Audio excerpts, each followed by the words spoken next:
Relations between the superpowers China and the United States have hit a new low.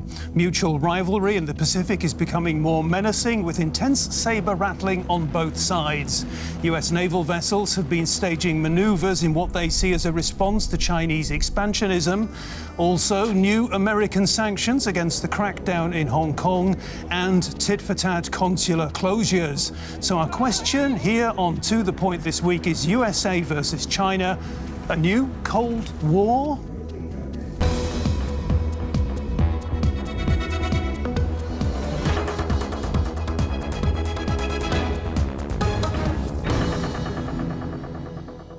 Well, thanks very much for being with us here on To The Point. And my guests here in the studio are Qian Sun, who is a freelance journalist from China. And she argues that Cold War is an American narrative and that the current tensions are the expression of a dysfunctional world order. Also with us is Mareike Ohlberg, who is with the Asia programme of the German Marshall Fund. She believes that transatlantic cooperation on China is key, and for it to work, both sides of the Atlantic need to adjust their China strategy. And a very warm welcome too to Dan Hamilton from Johns Hopkins University, an academic and former diplomat. Dan thinks the competition isn't China versus America, it's authoritarianism versus democracy. Thank you, all three, for being here with me today. I'd like to begin with you, Mareike. In your latest book that you have written together with Clive Hamilton, it's called The Hidden Hand, How the Chinese Communist Party is Reshaping the World. So my first question is, tell us, how is it doing so?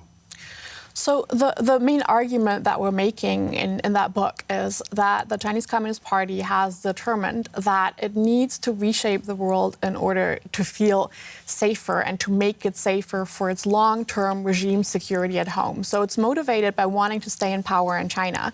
But the idea is... It's all about the Chinese Communist Party and not the Chinese people. Absolutely. And that's a distinction that we also make quite clearly in the book. It's important to distinguish between the two because they often get conflated, and then we talk about stuff like Chinese influence, Chinese interference, which makes it seem like this is a thing that is really about all Chinese people, which it's not. It's about a party. It's a fairly large party, but it really is. The strategy that we're seeing right now is based is done according to the strategies of the party, and it's based on the interests of the party, which really is to shore up regime security in the long run by reshaping the world to accord more with its own rules at home. Okay. So it wants to see a world where Chinese taboos are enforced not only in China, but internationally. That's an interesting point. Dan, your latest publication focused on the last Cold War and its legacy. So I wonder what how concerned you are about seeing this escalation in tensions now between the USA and China. Well, I think, when we're always confronted with disorienting times, it's easy to reach back to old terms. This idea of a Cold War II is an easy, quick analogy, but I think it's kind of a lazy one because it doesn't explain what's really happening here. Mm-hmm. The Cold War was with the Soviet Union, especially here in Europe. It was a direct military threat. These allies, so-called allies of the Soviet Union, were forced to being allies. China, it isn't representing a direct military threat to Europe, but it does present military challenges in the Indo-Pacific. Mm-hmm. It is the Soviet Union, although there were economic ties with it, it was pretty much a separate East-West systems. We are totally interwoven with China economically and technologically. Hugely important point. And that's a very, very different point. We can't have, although Mr. Trump's trying it, this decoupling. It's more of a realignment of our interests to understand what the competition is about in a deeply integrated world. It's just a very different setting that we'll have to engage in. So the Cold War, I think, distracts us from thinking about what the real challenges are. Okay. Qian Sun, these are, whatever you conclude, troubled and troubling times for both China and Hong Kong. What have your sort of personal reflections and impressions been in the last several weeks and months? I feel like, for example, I mean, actually in mainland China, things didn't change much because so many people don't even know what's going on in Hong Kong. They just felt like we have won because look at what Hong Kong has subsided and nothing changed for a lot of people in mainland China. But on the other hand, in Hong Kong, things definitely have changed. A friend just told me that one day she entered a cab and so they started chit-chatting and the cab driver, normally they would just talk about whatever they want to talk about. But now the taxi driver would tell her, shh, let's not talk about this. There's a new law. We could be in danger. And it's reflecting all the daily small details that how life in Hong Kong has actually changed dramatically. And when you talk about danger, there are dangers, there are political dangers, there are economic dangers, and there are also dangers to people's health with the coronavirus. How much of that is sort of, you know, you talk about things being interwoven. That's a package of things that are interwoven. I think the pandemic is, I mean, we all talk about so much about it and how it changed the world order. And I think specifically for China it's kind of an interesting turn of events. At the beginning, everybody, even the people inside China, had this rage against the government, how they covered up the initial spread of the virus. Widespread rage, you would say? I wouldn't say that because you wouldn't say that. I wouldn't say a widespread rage because even people are outrageous in China, they would hide it, not express it really openly. But you do see a lot of people kind of start to express their feelings. So the Chinese government had the fear back then. But then all of a sudden, after a couple of months, what's going on right now in the west part of the world, like what's going on in the US, kind of give the Chinese government legitimacy again. See how we defeated the virus, but the rest of the world hasn't. So they see it as a chance where they can re-establish themselves as this winner against the virus. That's also why the diplomacy has become more aggressive because they really want to establish the image. Mareike, I've heard terms like, just in recent days, to describe the climate between Washington and Beijing, a point of no return, an ideological spiral, a race to the bottom. If it is an ideological spiral, where's the bottom? That's a really hard question that I don't really want to talk too much about. I mean, we talk about the we talk about the new Cold War that is coming, and I don't think we're quite there. And I do agree that maybe that frame is not ideal as a whole. But again, a Cold War is vastly preferable to a hot war. And I do think, yeah, if things really escalate quickly, they could end up in a hot war. I do think that some of the tensions are vastly underestimated, especially in Europe, in terms of, you know, any clash that would arise over a confrontation in the Taiwan Strait. It's something that in Europe we don't really think about much. So it's a healthy relationship between rivals and not enemies. Well, I think no one wants a war, a conflict, but we could slide into one because of the way the different sides are positioning themselves. We talk about Hong Kong, but China has territorial ambitions elsewhere as well. We've seen most recently a conflict with India over border claims. There are territorial claims on Taiwan. There is the whole fact that China is building artificial islands in the middle of the ocean so that it can extend its maritime claims, despite that being completely against international law, and that imperils the navigation routes, which actually German trade, for instance, is totally dependent on. So there are bigger principles here at stake, of which Hong Kong is sort of the most emblematic. But there's more going on than that. Okay, so there are lots of dominoes set up, but they're not. It doesn't look as though they're going to start falling anytime in the near future. The problem is that the rhetoric can escalate, and that the two sides, because they each have their own domestic reasons right now to push it, that they could bump into each other in ways they don't anticipate. Okay, rhetoric. Just recently, US Secretary of State Mike Pompeo outlined Washington's position on China. Here is a taste of what he had to say. As President Trump has made very clear, we need a strategy that protects the American economy and indeed our way of life. The free world must triumph over this new tyranny. Dan, I'd like to come back to you and just hear what you have to say about what the Secretary of State had to say there. What do you read into this as somebody with a lot of background and experience here in the diplomatic field? Well, it was an undiplomatic speech. And one has to understand there's a bit of domestic politics going on here in terms of the U.S. election campaign. Trump is trying to paint Joe Biden as weak on China. And what they're doing now is everything they can do to show that. I don't believe that's true. In fact, I think there's probably a pretty broad consensus in the United States now across the parties that China does present this systemic challenge. The difference is that Trump is trying to sort of force allies to come on his course without consultation or any other type of effort.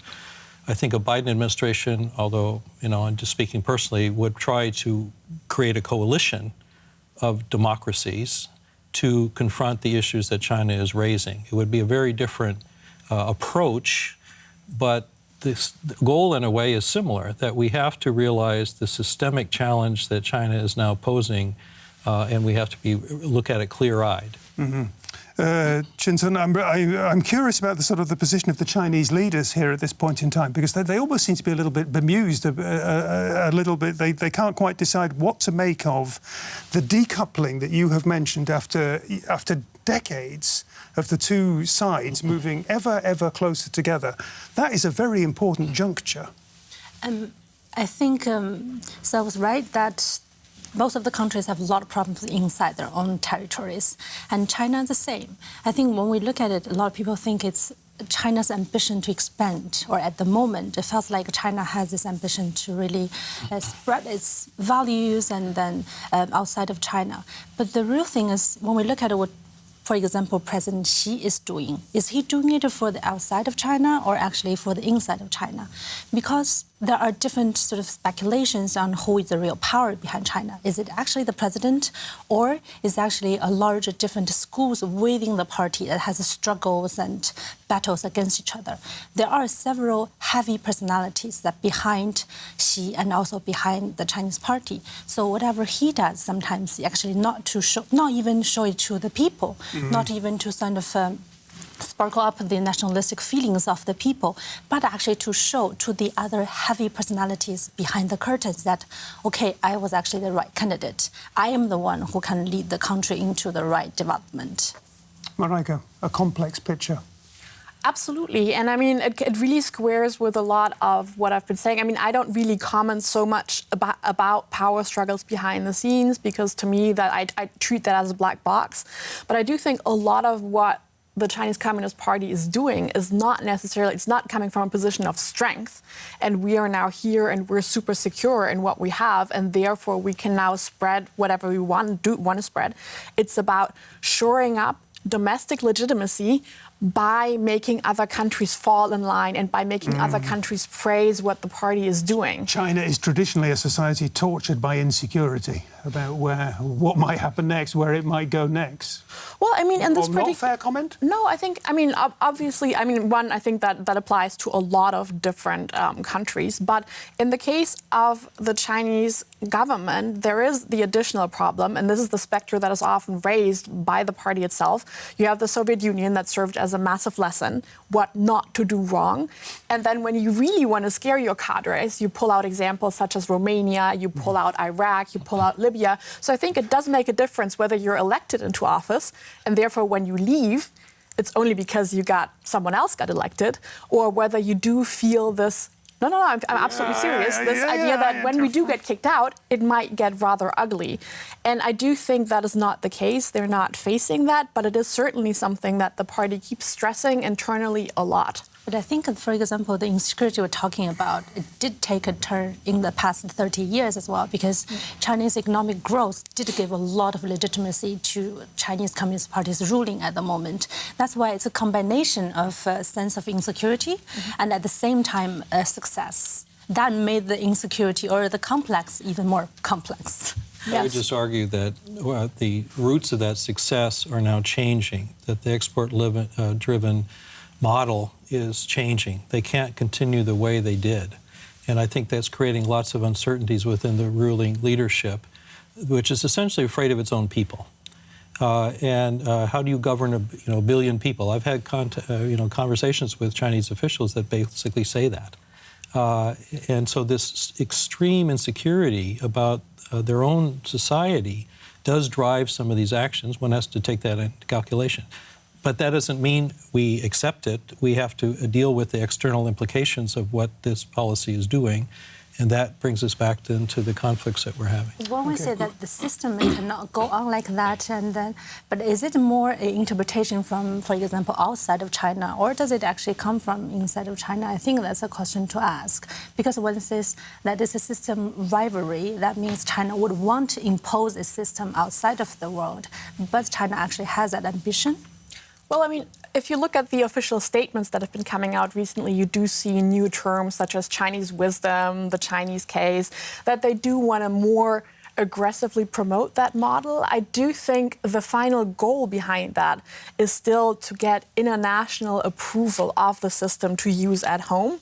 But it is wanting to export it and wanting to also make sure that other countries don't go against party dogma really is, it's a side effect of what it's doing domestically, but it does have international repercussions. And those ambitions have certainly gone up over the past 5 to 10 years. Okay, I'm going to ask my team now to skip one report and move on to another report, because I'd like to go on to the situation since World War II. The US has been the main Western power in the Pacific, but following the defeat of Japan, China has slowly but surely emerged as what it is today, America's main rival in the region. For 2 years, U.S. President Trump has been imposing punitive tariffs on China, for example, on steel and aluminum. This affects goods with a trade volume of several $100 billion. Trump wants to punish China for industrial espionage and product piracy, and force the country to open its so-called closed markets. We will safeguard the copyrights, patents, trademarks, trade secrets, and other intellectual property that is so vital to our security and to our prosperity. We will uphold our values. We will defend our workers. China responded with its own punitive tariffs against American products. But an initial trade agreement confirmed China is increasing its imports from the USA. At the same time, China is pushing ahead with its One Belt, One Road global infrastructure development project, building railways and roads, purchasing ports, and using billions of state subsidies to drive forward the expansion of key technologies. Is China winning the trade war?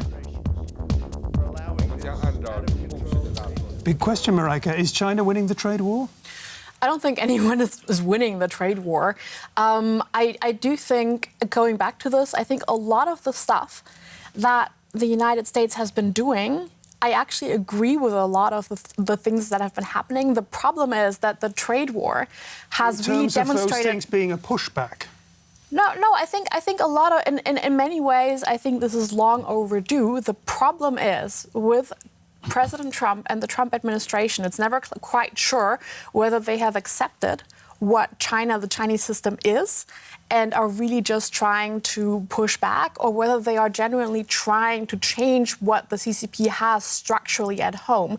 And that is incredibly difficult. I know the EU is doing the same thing. They're demanding structural reforms of China. And what I keep telling people is it's incredibly difficult to get the party to do something it doesn't want to do. And this really shows in the trade war results, because Trump has been throwing tariffs at China, and he's been playing hardball, and whereas the EU has been more asking nicely. But even playing hardball, basically all he got was what could be uncharitably summarized as an overrated purchase order of soybeans and whatnot, which may or may not even go through in the end, right? So this kind of shows the difficulty of wanting to change that system that the Chinese Communist Party has set up. It's if they don't want to do it, it's very unlikely that you're going to get them to do it. And just tell me a little bit more about the Belt and Road Initiative, because I am intrigued to hear the extent to which that is. It's obviously a vast global economic project, but there are a lot of people, a lot of commentators say you could pull one lever and it could become a vast global military project. It's basically, I mean, the Belt and Road is a big basket where everybody tries to put their own projects into. There is, of course, an economic perspective to it about, exporting some of the overcapacity that China has.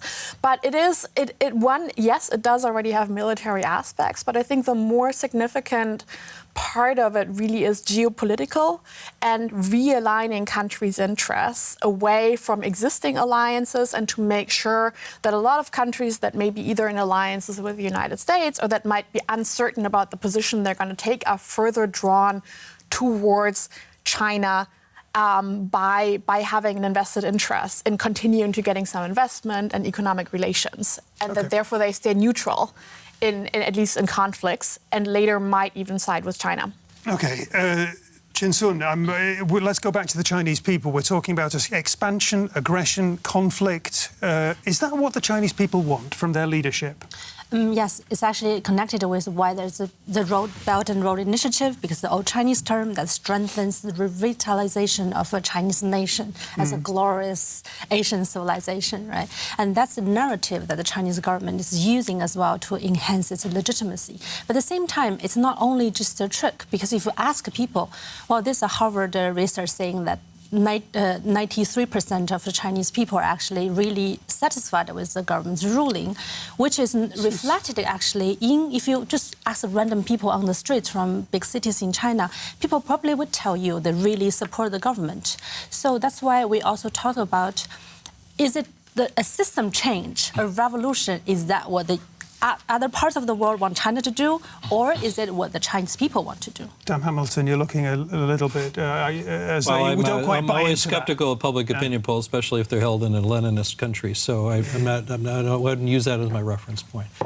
I think the Belt and Road is actually a very innovative effort to connect countries. It's using connectivity as a new tool of diplomacy in ways that the West had not figured out. And so I think the Chinese have come up with a new way of approaching countries that's beyond sort of traditional diplomacy of treaties and all these types of things. Excuse me if I just interrupt, but I think I'm going in your direction as well. I mean, Deutsche Welle has a big African audience, and people in Africa, when you talk about the Belt and Road Initiative, people really want to know what it means for them, where this is now going. Well, if some would say if you control the Eurasia, you control the world. And others would say if you control the rimlands of Eurasia, so Europe over to the countries around the maritime regions, you control the seas. And what the Belt and Road does is try to do both at the same time. Plus they add a digital Silk Road on top of that. Yeah. So it's a very interesting thing. I think it's a huge challenge because the West doesn't really have an answer to it. The United States has not really been part of that. The EU keeps waffling around whether they have a connectivity strategy. It doesn't add up. And I think that's kind of why it's not the Cold War anymore. This is a very different kind of challenge that we have to engage in on its merits. It's not something of the past. It's something very much of the future. Mareike, one more minute. I want to come back to the Chinese people. So many of them study abroad, so many of them travel abroad these days. They see what life in the West is like, which is obviously not perfect. What do they want? What are their deepest, profoundest political yearnings? I am not going to sit here and speak on behalf of 1.4 billion people of what they really want. I think it's a very varied picture. I think, it's true that on some level there is support of the government. I don't know if it's quite as high as surveys find, because again, there is the factor of doing a survey in an authoritarian country. But I do think there are some who support that. But then it really, you have, even though the party says we speak for everyone, you have more plurality of opinion than people think. You find very lively debates in China. It's getting more difficult to have those debates because the party wants to enforce a certain consensus, but they still exist. And the fact that they still exist despite this really shows you how, of course, it's complex. People have different beliefs, people have different hopes, and that is true for China as for everywhere else. And actually, I think, especially for people who actually studied abroad, and then they actually sometimes feel even closer connection with what China provides. Because, I mean, it's actually hard to argue that Chinese technology provides a certain level of convenience. And when Chinese people have to choose convenience and privacy, they will choose convenience, right? So all these kind of little things remind a lot of people who studied abroad supposedly be able to accept the democratic ideas, that they're actually not able to accept it because they were really deeply connected to a value that they grown up with. It's actually really hard to get rid of. Dan, one summarizing Confucian sentence? I think we talk about trade wars. These are like skirmishes. The bigger war started 30 years ago when we made a bet that we would integrate China into the global economic system based on the idea that gradually it would also transform itself and be open. Mm-hmm. I think there's a realization in the United States that we lost the bet. I think in Europe there's still a debate on whether the bet is still on or not. I think the German economics minister still thinks he can change China through selling more cars, German cars. I don't think in other parts of Europe there is that consensus anymore. The question will be, can we in Europe come together to confront the Chinese challenge together, or will we go our own ways? Great stuff. Thank you all three for your ideas today. Thanks for joining me here in the studio. And to the point, we'll be looking at the notion of a possible Cold War between China and the US. I hope we've given you plenty of food for thought. Until next time round, bye-bye and tschüss.